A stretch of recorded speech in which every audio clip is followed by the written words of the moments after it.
Éramos un país de agricultores, pero ahora estos son menos de un 2% de la población de Estados Unidos.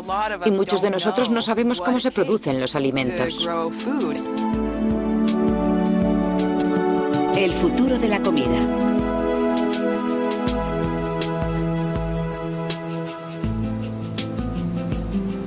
Hace unos 12.000 años, los hombres empezaron a plantar y a guardar semillas. La agricultura floreció y nacieron las civilizaciones.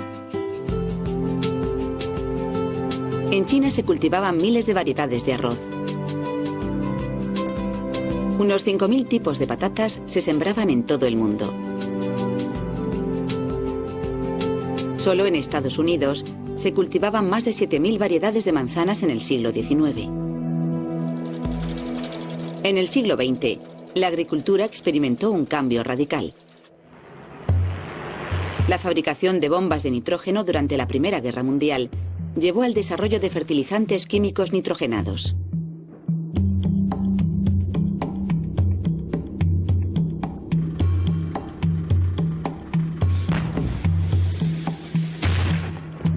El gas nervioso, desarrollado durante la Segunda Guerra Mundial, se modificó ligeramente para hacer insecticidas. El DDT fue el héroe de su generación.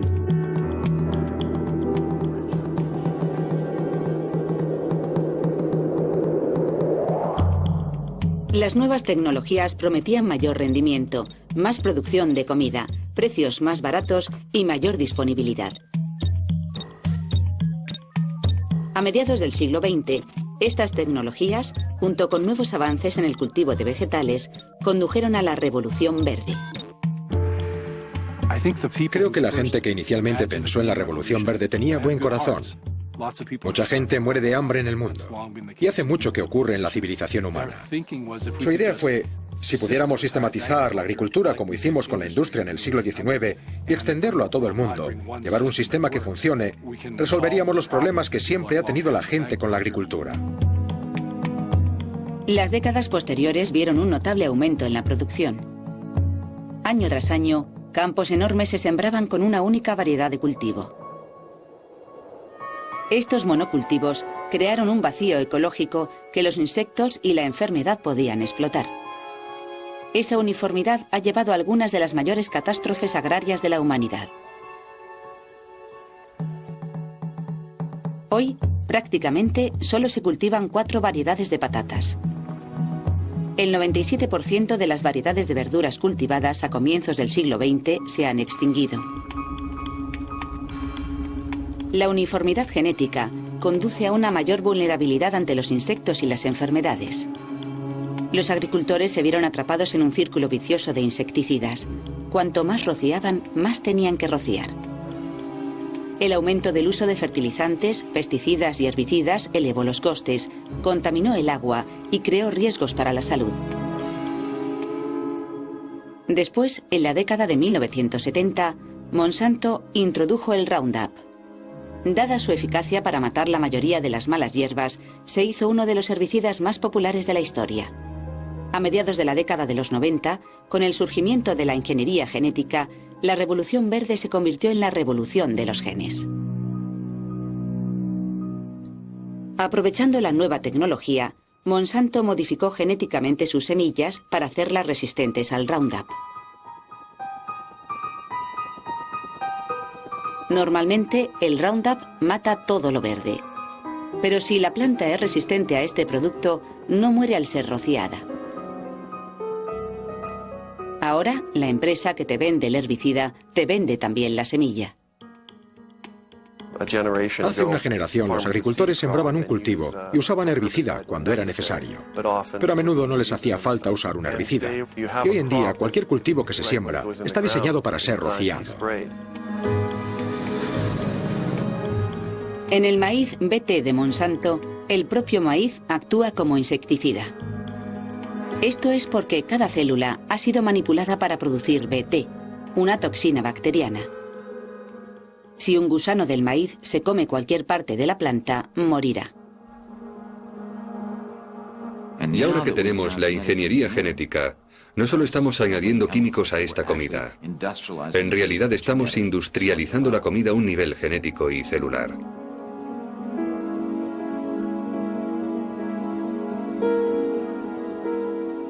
Uno de los aspectos más polémicos de la Revolución Verde es la patente de semillas. Hay una muy buena razón que explica por qué durante prácticamente 200 años la Oficina de Patentes y el Congreso no permitieron que se patentara la vida. El artículo 1 de la Constitución garantiza el derecho de patentes. Los cultivos alimenticios fueron excluidos de la patentabilidad por motivos éticos. A partir de la década de 1930, se concedió a los cultivadores el derecho a patentar su trabajo. Pero la protección de patentes no se ampliaba a las generaciones posteriores de semillas. Cuando patentas una raqueta de tenis con, digamos, un nuevo punto de impacto, puedes describirla con gran precisión en la oficina de patentes, pero ¿cómo se puede describir toda una planta? Y mucho menos tras varias generaciones cuando ha cambiado y mutado. Pero en 1978, el doctor Ananda Chakrabarty llevó el primer organismo vivo a la oficina de patentes. Chakrabarty era un ingeniero de General Electric que creó un microbio que comía petróleo e intentó patentarlo. La oficina de patentes estadounidense le dijo, ni hablar, no permitimos patentar partes de la naturaleza. Si tiene una raqueta de tenis o una tostadora, puede patentarlas, pero no puede patentar una parte de la naturaleza. Pero General Electric y Chakrabarty eran muy insistentes. Llegaron hasta el Tribunal Supremo donde por votación unánime les dijeron, pueden patentar este microbio transgénico. Curiosamente, aquel microbio, que come petróleo, nunca llegó a usarse porque aunque se comía el petróleo de los vertidos, por lo visto, también se comía otras muchas cosas de postre. Se había abierto la compuerta para la ingeniería genética. Durante la administración Reagan dijeron, patentemos los animales. Y luego los genes humanos y las partes del cuerpo humano. Creo que lo que a las compañías les gustaría decir es, estamos patentando el gen, y vaya donde vaya ese gen, el lugar donde acabe es nuestro. Si acaba en una planta, la planta es nuestra. Si acaba en un animal, el animal es nuestro. Podrían incluso decir por todo el mundo, si acaba en un ser humano, ese ser humano nos pertenece. Habría ciertos problemas constitucionales con eso en Estados Unidos, pero claramente querrían su patente para seguir el gen. Ni los estadounidenses ni el Congreso de Estados Unidos han votado nunca la cuestión de patentar la vida. En realidad significa dar a las corporaciones el poder de poseer, de dominar una especie de la Tierra. Mientras las corporaciones patentaban todo lo que pillaban, también estaban ocupadas en otro ámbito. A partir de 1995 la bolsa experimentó un auge y Monsanto compró empresas de semillas, DuPont compró Pioneer. Básicamente, la industria de pesticidas de los Estados Unidos compró a la industria de las semillas a todos los efectos. Monsanto se gasta más de 6.000 millones de euros en comprar empresas de semillas. En los años 90, las corporaciones empiezan a patentar no solo semillas transgénicas, sino semillas que no han sido modificadas genéticamente. El único requisito es que no hayan sido patentadas aún. Una de las cosas maravillosas que ha hecho nuestro gobierno a lo largo de los años con las semillas es intentar conservarlas para que podamos mantener la biodiversidad. Lo que han hecho las empresas es ir a esos bancos de semillas, encontrar las que no estaban patentadas y patentarlas. Siempre que uno sea el primero en llegar a la oficina, consigue la patente. Se calcula que Monsanto tiene 11.000 patentes. ¿Por qué hacen eso las corporaciones? Porque así pueden coger la semilla que quieran usar para reemplazar todas esas semillas y acaparar el mercado.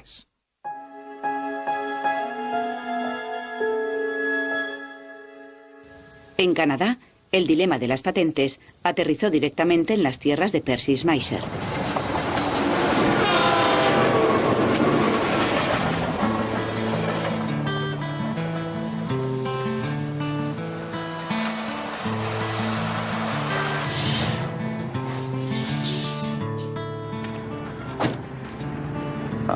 Llevo 53 años en la agricultura y en ese tiempo he cultivado sobre todo trigo, colza, avena y guisantes. Cuando nuestros abuelos llegaron a este país, no existían las empresas de químicos y las de semillas, y tuvieron que utilizar y desarrollar sus propias semillas, pedírselas a los vecinos o traérselas de Europa.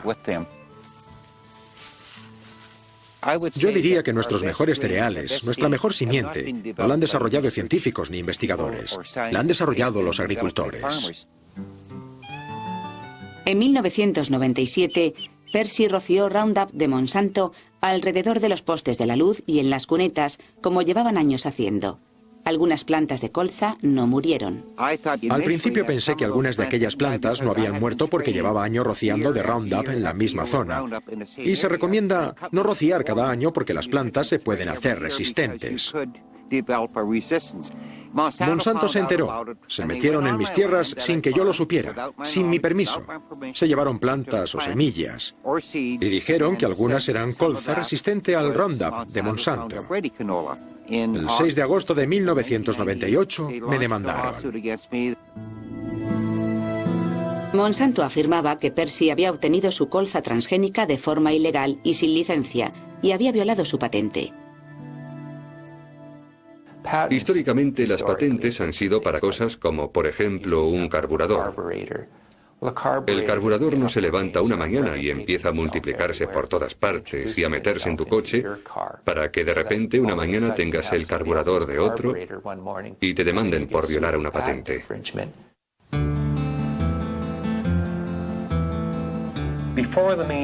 Antes del juicio, Monsanto retiró todas las alegaciones de que había conseguido sus semillas de forma ilegal. Se limitaron a decir que no importaba cómo hubiera llegado la simiente a mis tierras, pero que había violado su patente. Como mis tierras están en la parte este de la carretera principal, los vientos que soplan son sobre todo del oeste. Luego, sería normal que la colza que se vuela de los camiones aterrizara en estas tierras. De hecho, un labrador me dijo que cuando pasaba por mis tierras transportando colza resistente al Roundup, se le había roto la lona y calculaba que en mis 3 kilómetros y pico de tierra había perdido como para sembrar 800 hectáreas. Creo que uno de los mayores problemas del caso es dónde poner el límite entre la gente y las empresas que producen y desarrollan esta nueva tecnología. Y argumentamos que el límite debía establecerse de modo que los agricultores tuvieran derecho a seguir sembrando. Deberían poder guardar y reutilizar su propia simiente. En 1999 un abogado me aconsejó que no volviera a usar mis semillas, porque ahora sabía que estaban contaminadas por la colza transgénica de Monsanto. Percy destruyó casi 500 kilos de semillas que él y su mujer habían cultivado durante décadas. La demanda y la pérdida de mis semillas fue lo más duro que pudo habernos pasado. Ahora llega Monsanto y quiere quitarnos todo por lo que hemos trabajado todos estos años. Así sin más, ¿sabe? Y llegan y hacen lo que quieren con los agricultores, como si fueran suyos. Es desesperante. ¿Por qué persiguen a tantos pequeños agricultores cuando no van a sacar más que un par de cientos de miles? Si son una multinacional, ¿por qué? En el verano de 2000, mi familia y yo hablábamos de lo mal que nos parecía que Monsanto nunca nos hubiese mandado una carta ni nos hubiera dado las gracias por cooperar con su investigación en nuestro negocio. Nos quedamos de piedra al recibir una carta de un bufete de abogados de Nueva Orleans que representaba a la compañía Monsanto, que nos acusaba de violar su patente. Casi todos los labradores demandados de Estados Unidos con los que he hablado tienen historias parecidas. Vienen y examinan tus cultivos. La gente que no tiene nada que ocultar dice, bueno, verán que no hemos plantado las semillas que dicen. Vuelven como un año más tarde y te acusan de esto cuando ya no puedes volver atrás y coger muestras del cultivo para refutarles. Se calcula que Monsanto ha enviado 9.000 cartas a agricultores. La mayoría deciden pagar para evitar la demanda. Aún así, hay 100 demandas en activo solo en Estados Unidos. Cuando los agricultores pactan con Monsanto, tienen que comprometerse a no discutir nunca su acuerdo. Creemos que Monsanto nos eligió por el tamaño de nuestra finca y que querían ponernos como ejemplo para asustar a otros agricultores y que nunca guardaran sus semillas, para que les diera demasiado miedo guardar sus propias semillas.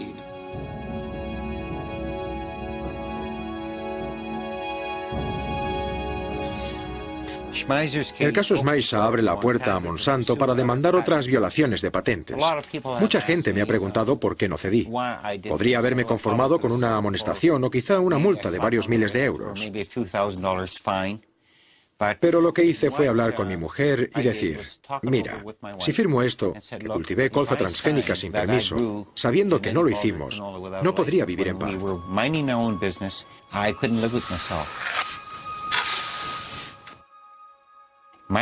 Mis abuelos no dejaron este sistema a principios de siglo para escapar de un sistema feudal. ¿Vamos a volver a eso? Dijimos, no. Lucharemos y defenderemos aquello en lo que creemos. ¿Y qué dictaminó el juez tras 2 semanas y media de juicio? Dijo que no importaba cómo hubiera llegado la colza transgénica a mis tierras, si sembrada o esparcida por el viento, por los pájaros, las abejas, los animales, o caída del camión de un labrador o como fuera. No importaba.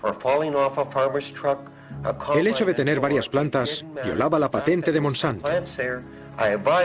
Segundo, dictaminó que todo agricultor que tenga una planta convencional, sea la que sea, ya sea un árbol o una semilla, si se contagia del gen de Monsanto contra tu voluntad y destruye tu propiedad, mi planta se convierte en propiedad de Monsanto. Ahora, párate a pensar lo que significa eso para agricultores, jardineros o todo lo relacionado con formas de vida. Tercero, en cuanto al hecho de que nunca hubiera usado la patente de Monsanto, lo que significa que nunca usé el herbicida Roundup y ningún glifosato, dictaminó que era intrascendente. Dijo que el hecho era que allí había unas plantas. Eso muestra el poder de la ley de patentes sobre los derechos de los agricultores. Si echas un vistazo a un campo de colza mitad transgénica y mitad colza normal, no notarás la diferencia entre las dos. Crecen igual, reaccionan igual. La única forma de averiguarlo es rociar el campo con Roundup. Lo que muere es tu colza y lo que sobrevive le pertenece a Monsanto como resultado de este caso.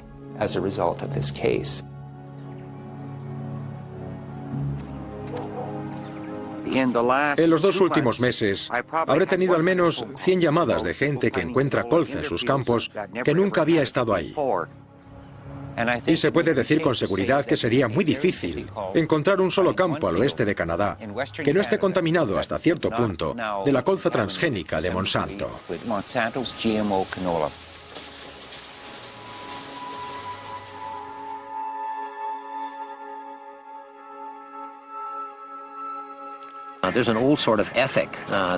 Hay un viejo código ético que surgió en las comunidades agrícolas y yo me crié con ese código.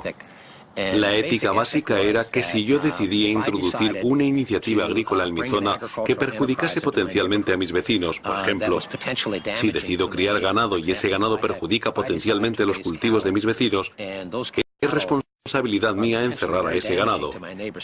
No es responsabilidad de mi vecino encerrarlo para evitar que dañe sus cultivos.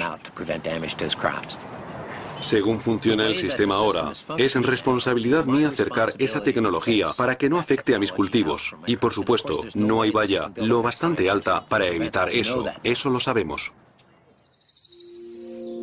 Todas las especies han desarrollado elaborados mecanismos a lo largo de millones de años para proteger sus células de la invasión de ADN extraño. Los ingenieros genéticos tienen que vencer la integridad de las especies para insertar un nuevo rasgo genético en una planta o animal. Cuando los científicos empezaron con la ingeniería genética hace 30 años, creían que un gen expresaba un rasgo, que el ADN transgénico sería estable, incluso cuando se le obligaba a traspasar las barreras de las especies. Hoy hemos aprendido que un solo gen puede expresar o influir en muchos rasgos.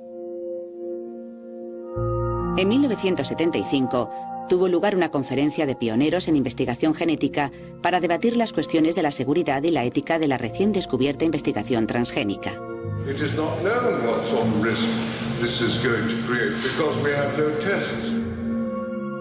Los delegados de la conferencia votaron para que todas las combinaciones de ADN y los organismos manipulados genéticamente quedaran guardados de forma segura en los laboratorios.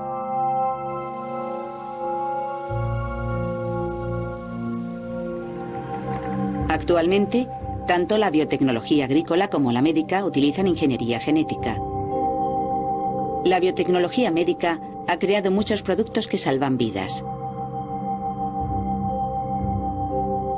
Las plantas modificadas genéticamente, a diferencia de las medicinas, se reproducen y una vez liberadas en el entorno, no se pueden controlar. Usar la biotecnología para producir alimentos no es nuevo. Durante casi 6.000 años, la gente ha usado la levadura, un organismo vivo, para hacer crecer el pan. Y llevamos usando la biotecnología durante casi el mismo tiempo para fermentar cerveza y vino. Realmente aquí no hay nada nuevo, pero es un completo error. La ingeniería genética es una revolución radical en la producción de alimentos. Es una tecnología de invasión celular. La gente oye, van a coger un gen de un lenguado y se lo van a meter a un tomate para que el tomate resista las bajas temperaturas. Pero la gente no pregunta cómo llega el gen de ese lenguado hasta el tomate. ¿Cómo llega hasta ahí? Lo que ocurre realmente es que la única forma de poder hacerlo es invadir la célula del tomate y depositar el gen del lenguado. ¿Y qué invade muy bien las células? Las bacterias y los virus. Tras 12 años de investigación, Monsanto encontró una bacteria del suelo que es inmune por naturaleza al herbicida Roundup. Su objetivo era introducir genéticamente ADN de esas bacterias en varias plantas. Pero si esa secuencia de ADN se insertaba sola en una planta de maíz, no tendría efecto. En el siguiente paso interviene la bacteria E. coli.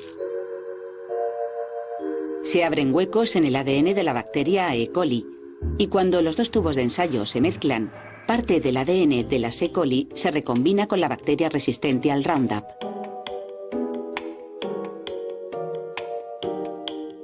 Las células rechazan naturalmente el ADN extraño, así que desarrollaron un método usando la bacteria del suelo que produce tumores en las plantas. Utilizan esa bacteria para introducir el ADN modificado en el núcleo de la planta. También se usan otros dos métodos para introducir el ADN modificado a través de la pared de la célula. Uno usa una corriente eléctrica para crear agujeritos en las células de la planta para que se haga vulnerable a la infiltración de ADN extraño. Otro es la pistola de genes, que dispara partículas de oro cubiertas de ADN modificado a las células de la planta.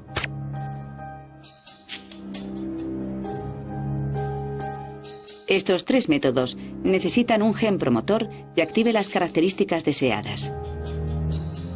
El gen promotor se extrae a menudo del virus del mosaico de la coliflor. Esta capacidad de los virus y bacterias para invadir a los mamíferos de distintas formas es lo que hace que mucha gente desconfíe de la biotecnología.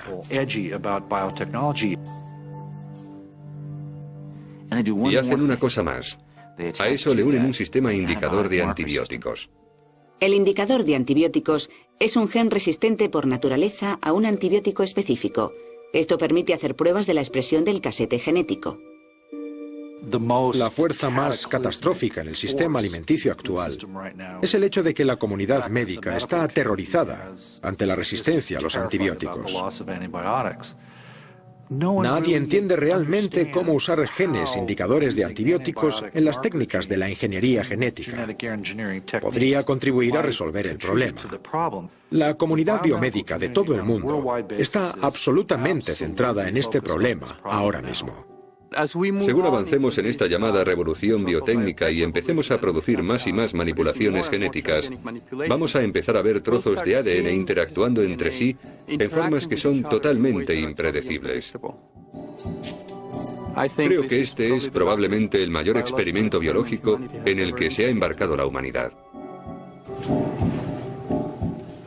En el año 2001, muchos norteamericanos supieron por primera vez que los alimentos transgénicos formaban parte de su dieta habitual. Last fall, during lunch with coworkers, Grace Booth enjoyed 3 chicken enchiladas. The food, she recalls, was very good, but then something went very wrong. I felt my chest getting tight, and it was hard to breathe. She didn't know, but she was going into shock. In the emergency room in nearby Oakland, the diagnosis was severe allergic reaction, and from here, Grace Booth's story reached official Washington. At the time, the national corn market was in an uproar. Starlink, a gene-modified corn not approved for human food, had been found in taco shells, and recalls were emptying the shelves of corn products. The fear was possible allergic reactions. Si no hubiera sido por las organizaciones de interés público que fuimos y analizamos ese maíz por nuestra cuenta, haciendo el trabajo del gobierno, este escándalo nunca se habría destapado. Y este potencial riesgo para la salud humana nunca se habría descubierto. Cuando las empresas de biotecnología buscaron la aprobación reglamentaria, lo hicieron basándose en que lo que estaban haciendo era básicamente equivalente. Fue el término que usaron, básicamente equivalente a las técnicas de cultivo clásicas, y por tanto no debería regularse en ningún sentido. Al mismo tiempo, sin embargo, las empresas han insistido en patentar sus productos, y para conseguir una patente, el producto tiene que ser único. Luego, por una parte, decimos que es muy distinto porque queremos patentarlo, y por otra que es básicamente equivalente para que no nos molesten con regulaciones. Lo de básicamente equivalente es obviamente una tontería. A nivel celular, estos alimentos tienen bacterias, virus, nuevas estructuras genéticas que nunca han tenido otros alimentos en toda la historia. Está claro que no son equivalentes. Ya que los transgénicos fueron considerados básicamente equivalentes a la comida normal, entraron en la categoría de los, en general, reconocidos como seguros. Para mí, una de las cosas más incomprensibles de la política estadounidense es que ni siquiera nos piden etiquetar los alimentos modificados genéticamente. En 2002, una madre preocupada de Oregón invirtió 1.500 euros en una iniciativa para etiquetar los alimentos transgénicos. How can we trust the same multinational corporations that told us that PCBs, DDT, and dioxin are safe? They don't even want us to know what it is that we're eating. The FDA ignored their own scientists' warnings about the dangers of genetically engineered foods. This is our children's future we're talking about. Let's join 25 other countries that require labeling. It doesn't cost their farmers or consumers anymore. Vote yes on 27. Let's label genetically engineered foods. La medida fue derrotada por la campaña de la industria de 3,5 millones de euros, en la que sale una agricultora que se parece a la madre. The last thing we need is more government red tape, more bureaucracy, and higher costs. But that's exactly what Oregon farmers, consumers, and taxpayers would get if Measure 27 passes. Una encuesta tras otra ha revelado que entre el 80 y el 90% de los norteamericanos quieren que se etiqueten los alimentos transgénicos. Pero la propuesta de ley del derecho a la información sobre alimentos transgénicos que el diputado Kucinich, el senador Boxer y otros presentan año tras año todavía espera ser votada en el Congreso. Yo creo que hay una muy buena razón para que las corporaciones hayan luchado tanto contra el etiquetado. No se trata solo de una elección del consumidor. Sin etiquetado no se puede seguir el rastro de los efectos en la salud de los productos transgénicos.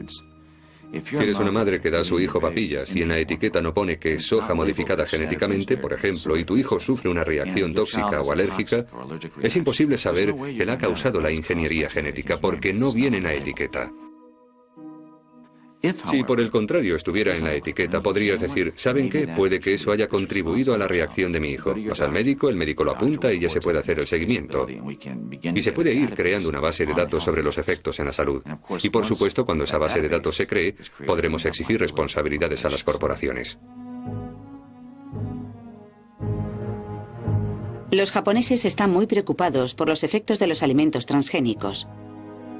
Un representante de comercio afirmó: vigilaremos a los niños norteamericanos durante los próximos 10 años.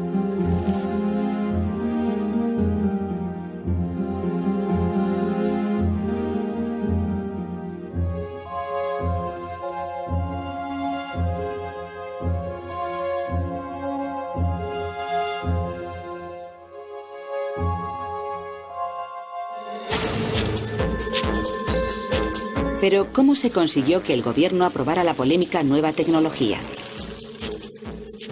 Al final del primer mandato de Bush, Dan Quayle dirigía algo llamado el Consejo de Competitividad. We will ensure that biotech products will receive the same oversight as other products, instead of being hampered by unnecessary regulation. Lo que recomendaba el Consejo de Quayle es que no hubiera ningún tipo de regulación para estos alimentos. Eso indignó a los científicos de la FDA. Hay gran cantidad de documentación según la cual los científicos de la FDA dijeron: hay que someter a prueba la comida. Esta comida puede ser tóxica, puede crear nuevos alergenos. El proceso de modificación genética, esa invasión celular que es la ingeniería genética, puede mermar la nutrición. Puede crear problemas inmunológicos en animales de laboratorio. Hay que someter a prueba todas esas cosas, por no hablar de los efectos medioambientales. Pero Dan Quayle y su consejo dijeron, ni hablar. Queremos ser los primeros del mundo en comercializar esta comida. La FDA seguía negándose. ¿Y qué hicieron?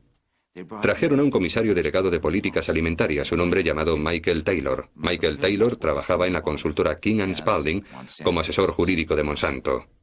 Había redactado la normativa de la industria, que era prácticamente inexistente, y por supuesto permitió que esa política de no normativa se hiciera política oficial de Estados Unidos en 1992. Los empleados de Monsanto y los de la agencia reguladora del gobierno son los mismos. Por poner un ejemplo está Linda Fisher.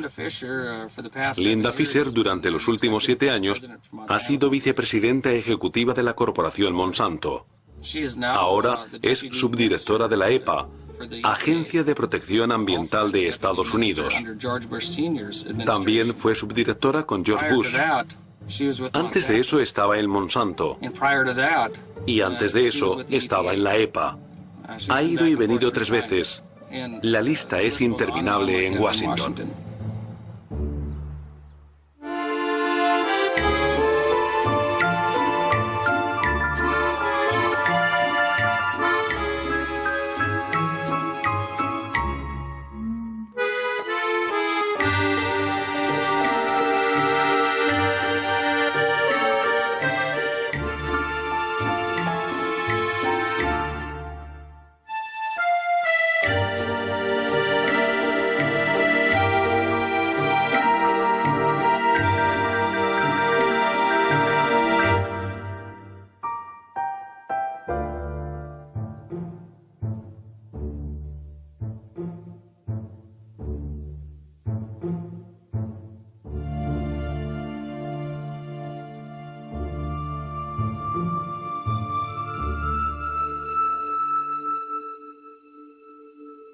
Si nos hiciéramos la pregunta adecuada, detendríamos esta tecnología para los próximos 50 o 100 años. Pero ha ocurrido justo lo contrario. Solo en Estados Unidos, la colza, el maíz, el algodón y la soja transgénicos, que no existían en los años 80, aumentaron en 1,5 millones de hectáreas en 1996. Y pasaron a 40 millones de hectáreas en 2003.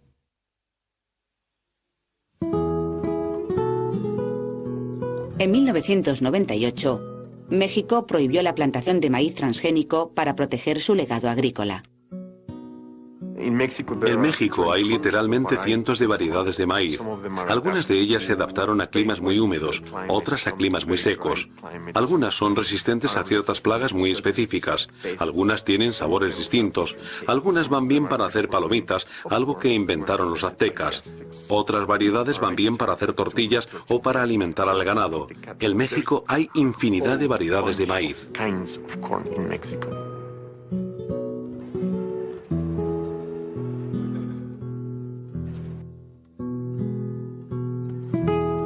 Hace unos 7.000 años, la gente que vivía en México empezó a domesticar el maíz.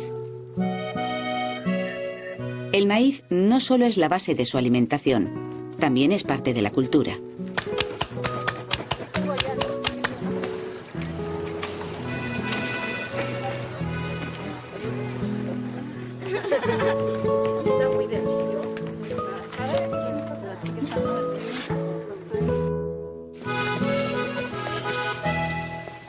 La mayor parte de la diversidad de cultivos se encuentra en las llamadas variedades locales. Son plantas que los pequeños agricultores, por lo general en zonas del mundo muy distintas, conservaban en parcelas muy pequeñas adaptadas a unas condiciones muy específicas. Por ejemplo, cierta altitud, hielo o sequía.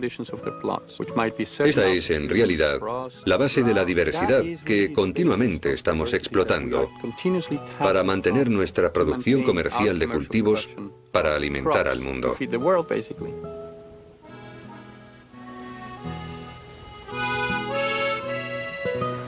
La plaga del maíz de 1970 en Estados Unidos destruyó millones de hectáreas de maíz.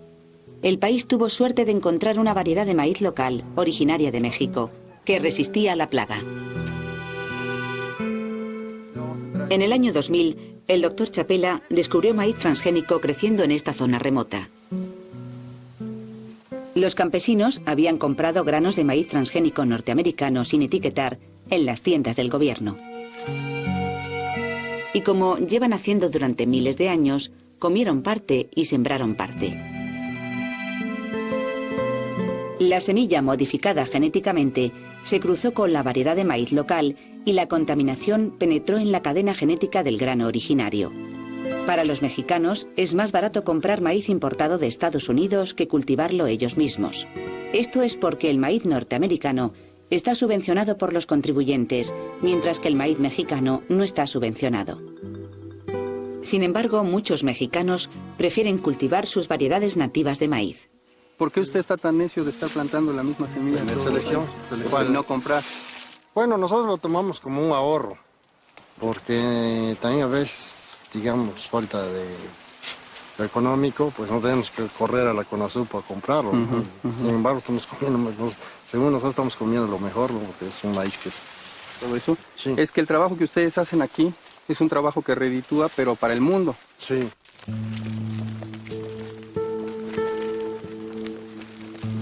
Los campesinos dijeron, si tenemos elementos transgénicos en nuestro maíz, ¿nos va a pasar lo mismo que al compañero de Canadá? ¿Van a venir las multinacionales a exigir que les paguemos por la presencia del gen?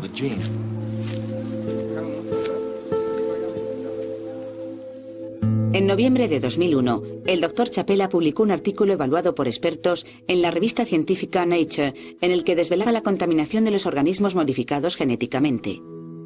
Nos tomamos esto muy en serio desde el principio. Hemos estado haciendo estudios, recopilando muestras y sembrándolas, intentando en principio duplicar los resultados del Dr. Ignacio Chapela, lo que conseguimos. Y ahora vamos a dar un paso más a identificar este problema. Este es un asunto un tanto polémico, porque no queríamos poner en peligro nuestra herencia genética de ninguna forma. Si esto va a tener otras consecuencias, bueno, es tema de debate. El hecho es que esas secuencias no tenían por qué estar en estos maíces y ahora lo están. Ese es el gran problema para nosotros.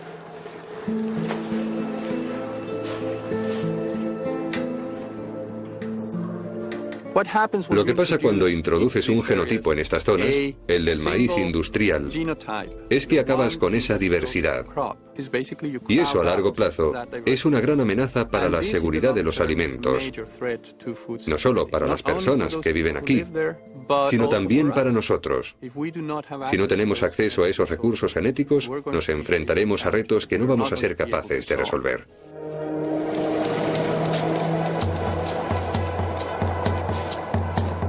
En el año 2003, Estados Unidos había vendido millones de kilos de maíz transgénico a México por menos de lo que costaba cultivarlo.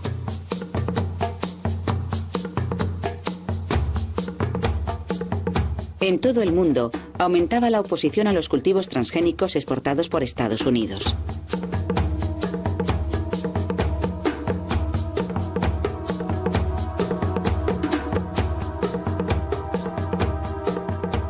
La pérdida de exportaciones de maíz a Europa ha sido estimada en unos 230 millones de euros al año. Esto solo ha agravado la crisis agrícola de Norteamérica. Junto al agricultor están las compañías petrolíferas de gas natural y de fertilizantes, las compañías de semillas, productos químicos y maquinaria y los bancos. Así el agricultor está literalmente en medio de una cadena agroalimentaria. Por debajo están los procesadores, el ferrocarril, las compañías de cereales, los restaurantes, los envasadores, etc. Los agricultores no son los que ganan dinero. Hay dinero a ambos lados de los agricultores, pero no es para ellos. Cuando pones un euro en el mostrador para comprar pan, ese dinero pasa a las manos de los intermediarios. Se trata de corporaciones de más de 7.000 millones de euros, con solo un competidor o dos. Y el molinero que hace la harina puede hacer lo mismo. La empresa de cereales que proporcionó el cereal. Cuando vuelve al agricultor solo quedan 5 céntimos y luego están esos poderosos proveedores al otro lado que pueden quitárselo al agricultor del bolsillo. Acabo de hacer un estudio de los costes y beneficios económicos del maíz BT. Las estadísticas oficiales del Departamento de Agricultura de Estados Unidos muestran que el coste de producir 8 celemines de maíz está entre 2,4 y 2,6 euros, y el beneficio neto para los granjeros puede ser de 1,6 euros. Luego pierden €1 cada 8 celemines. Uno se pregunta, ¿cómo puede un empresario? Si pierdes €1 en cada 8 celemines que vendes y cultivas 90 fanegas por hectárea, estás perdiendo unos 130 euros por hectárea. ¿Cómo puedes seguir en el negocio? Y la respuesta son las subvenciones del gobierno. Las subvenciones mantienen los cultivos más extendidos: maíz, trigo, algodón y soja. Son los cultivos en los que se fijó la industria como primeros cultivos transgénicos. Tiene que ser tranquilizador saber que, por muy grande que sea la diferencia entre lo que sacan los agricultores del mercado y lo que les cuesta producir, el gobierno va a estar ahí para compensar esa diferencia. En 2002, el presidente Bush firmó uno de los mayores proyectos de ley sobre subvenciones hasta la fecha. Aunque no se haya llamado rebaja de las semillas transgénicas, es sin embargo lo que mantiene el interés de los agricultores en estos costosos sistemas de producción.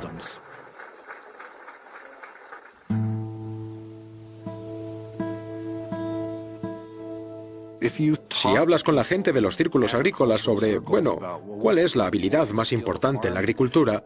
Es el marketing. Es aprovechar al máximo los programas del gobierno. Es negociar bien con tu banquero y toda la gente a quien arriendas tierras y gestionar bien la maquinaria. No es conocer la biología de sus suelos, ni su sistema de producción, ni las técnicas tradicionales en que uno pensaría.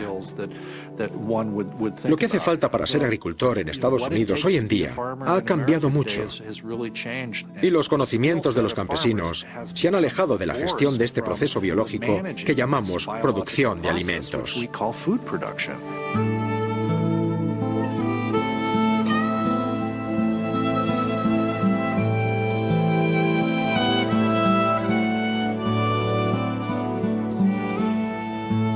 En la Norteamérica rural la gente valora la comunidad, la amistad y el compañerismo. Pero mientras las granjas se hacen más grandes y homogéneas, el control del capital y las decisiones de la gestión se trasladan a San Luis, Minneapolis o Kansas, cada vez hay más mano de obra contratada en las granjas. Se va erosionando la riqueza de la comunidad.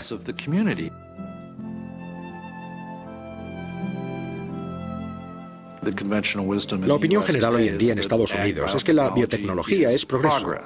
En los centros de estudios agrícolas y desde luego en el Departamento de Agricultura de Estados Unidos hay poca tolerancia para la gente que hace investigaciones que ponen en peligro la opinión general.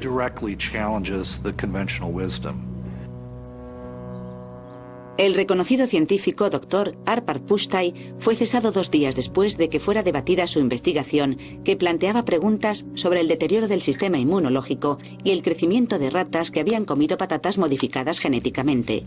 El investigador de la Universidad de Cornell, John Lowsey, descubrió que cuando a las orugas de la mariposa monarca se les daba de comer polen de maíz BT en el laboratorio, el 40% de ellas moría inesperadamente. Su investigación fue denigrada por la industria biotecnológica. La revista Nature desmintió el artículo de Ignacio Chapela tras publicar su trabajo evaluado por expertos. Entusiastas de la biotecnología desafiaron la interpretación de sus descubrimientos.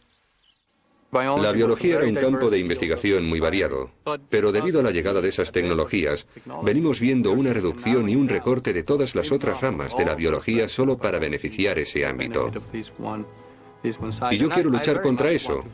Igual que vamos perdiendo diversidad genética, vamos perdiendo diversidad intelectual, lo que nos va a hacer muchísima falta en el futuro.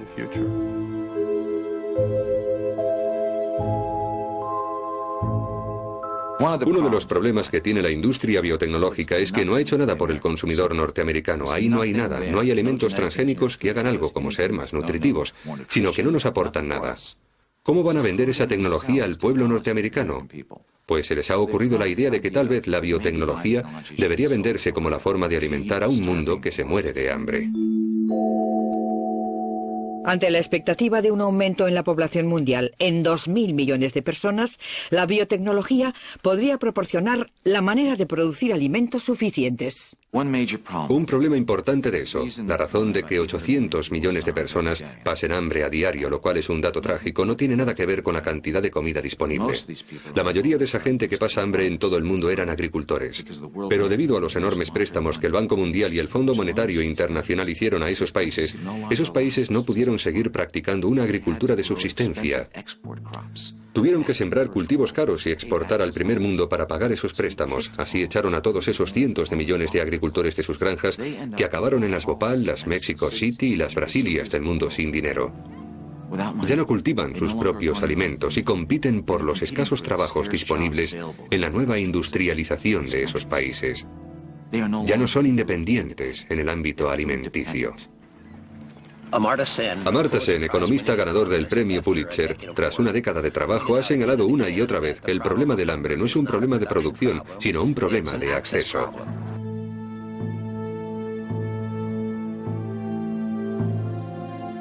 En la actualidad hay 800 millones de personas desnutridas en el mundo en una época de superproducción en que los agricultores no pueden recuperar los costes de su producción. Cuando los países ricos subvencionan sus cultivos, abaratan los mercados de los países en vías de desarrollo.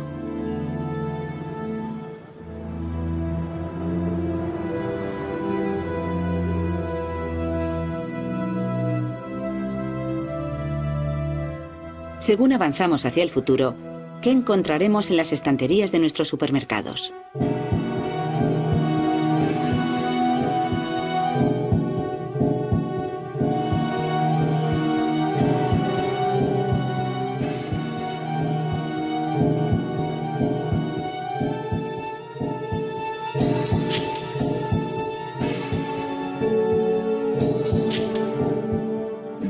A la industria de la biotecnología, por supuesto, no le interesan solo los cultivos modificados genéticamente. Estamos viendo cómo intentan extender su alcance al resto de la comunidad de seres vivos. Ahora mismo nuestro gobierno busca la aprobación del pescado transgénico, 15 tipos de pescado, así como crustáceos y cualquier otra cosa del mar que comamos. Se calcula que si se soltaran tan solo 60 salmones modificados genéticamente, toda la población de salmones podría extinguirse en 40 generaciones. Ganado transgénico y aves de corral. Y también insectos transgénicos y árboles.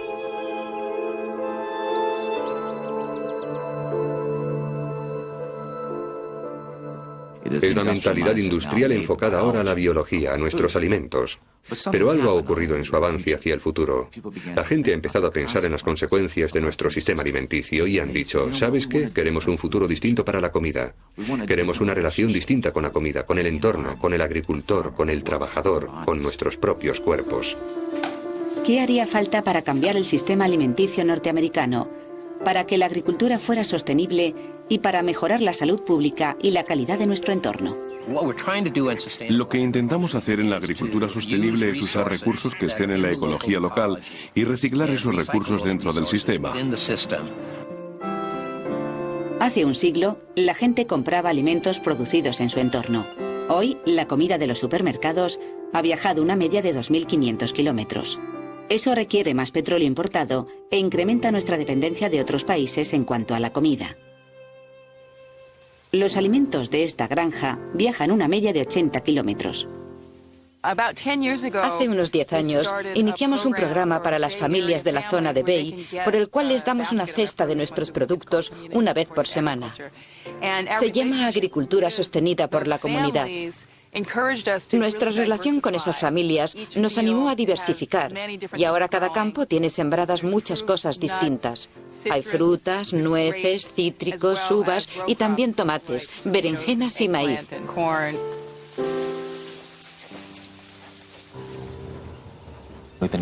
Llevamos cultivando de forma orgánica unos 25 años. porque es un sistema de cultivo en el que piensas en la relación humana con la agricultura. Piensas principalmente en producir buenos alimentos, alimentos de cuyas características y calidad nunca dudes, alimentos sanos que puedas dar a tus hijos con tranquilidad. Tenemos que respetar la lógica de la naturaleza en todo esto. Tenemos que respetar los milenios de historia de los cultivos. Este es el trabajo de miles de generaciones de gente que ha arrancado la cebolla silvestre, que ha desarrollado una un poco más grande, y no es algo que nadie pueda llamar suyo.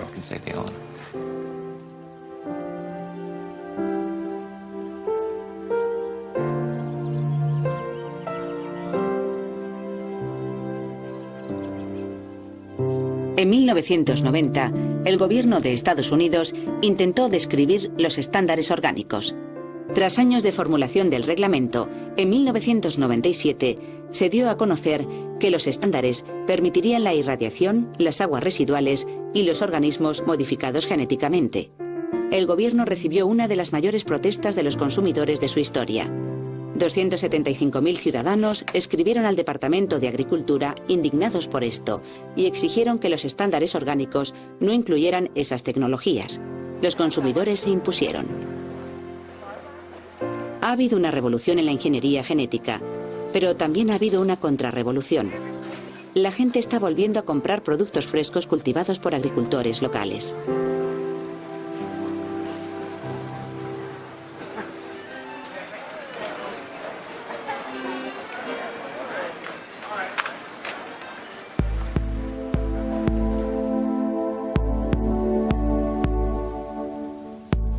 La agricultura orgánica, los mercados agrícolas y la agricultura sostenida por la comunidad son solo 3 de las muchas alternativas al modelo de la comida industrializada. Dakota del Sur y Nebraska, junto con otros 8 estados, han aprobado enmiendas constitucionales o leyes estatales que prohíben la agricultura no familiar.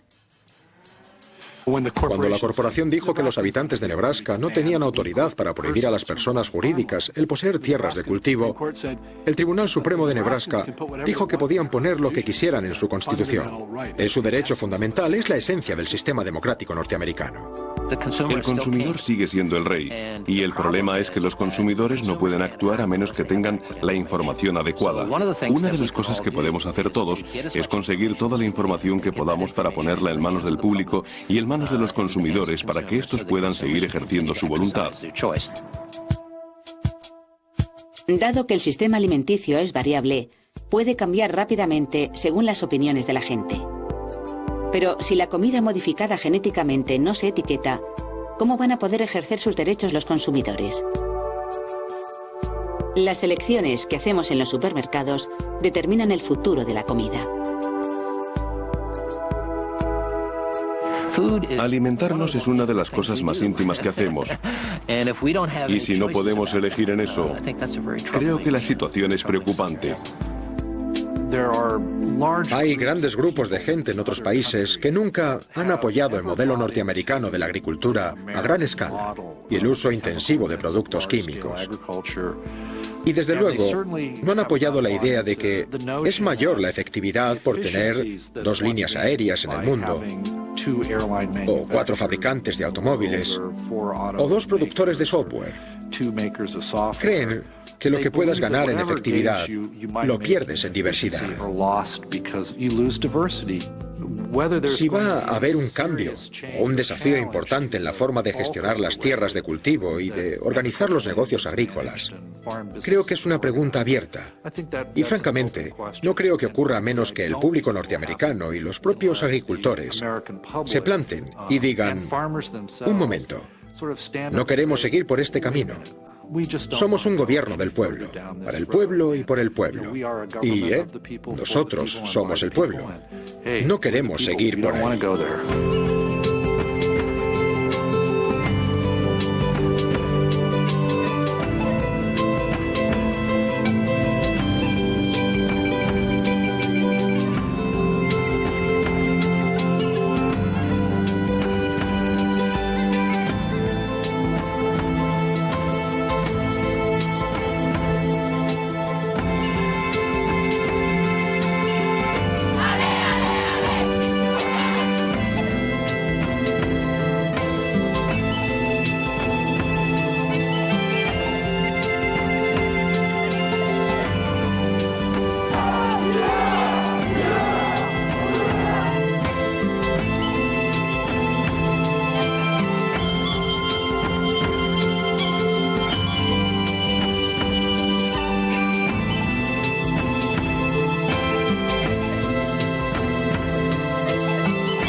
Depende de ustedes.